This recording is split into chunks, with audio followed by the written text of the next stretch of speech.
I'm Father Matthew Hawkins of the Diocese of Pittsburgh. We begin each new year with the promise to break with the past. And each year we tell each other that this time it will be different. I'll start afresh and wipe the slate clean, and I've learned from my mistakes.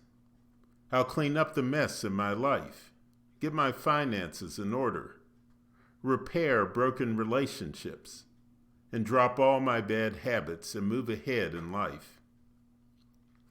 In many ways, how we prepare for the new year resembles how we should prepare for confession. We take stock of our lives. We ask ourselves where we have been, where we are now, and where we hope we are going. We identify the obstacles and the impediments in our lives, and we plan to cooperate with God as God removes these obstacles from our path. But although the beginning of each new year is an opportunity to break with the past, it is also an opportunity for connection and to continue. It is an opportunity to appreciate what is good in our lives and what we need to preserve, what we need to build upon, what we need to dust off and renew. The past is not something we should run away from. And the truth of the matter is, we can't run away from it even if we tried.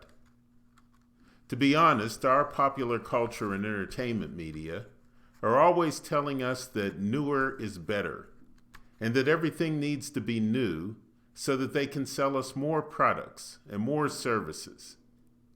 They tell us you're not good enough, but if you buy what we're selling you, you will be better than all the people around you, and they will envy you. It is, in a subtle way, the very opposite of a sense of connectedness and of a sense of community.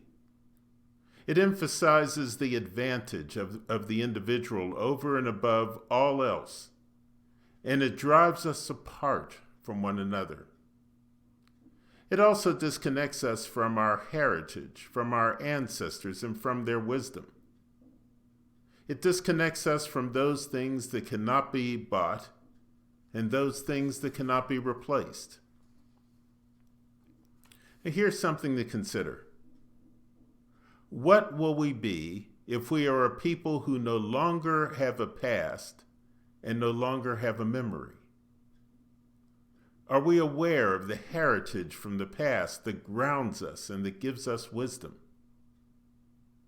Over the course of our lives and the lives of generations that preceded us, what has there been that should not be tossed out, but that needs to be restored?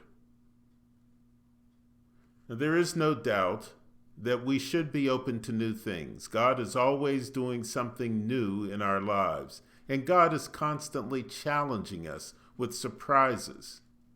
We must not be like the people who see all of human experience as though it is a vast prison camp of cosmic sameness.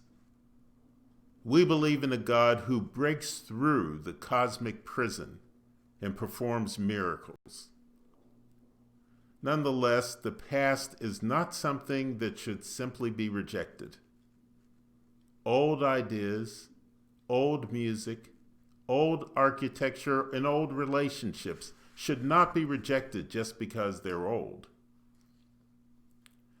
Our personal past and the past of our community of faith should not be rejected wholesale. We should sift through it and soberly assess what should be discarded and what should be preserved. We should throw out the trash, but we should also preserve what is true and good and wise and beautiful. Mary is a model for us of how we should approach the passing of time. We must never underestimate the importance of memory and of savoring the moment. In the Gospel according to Luke, we hear, Mary kept all these things that she had seen, heard, and felt on the night of the Nativity, and reflected on them in her heart. Let us do the same. Let us not be in such a rush to get on to the next thing. Life is sacred. let's take the time to appreciate it. Let's slow down and ponder and reflect. And let's savor each day of our lives.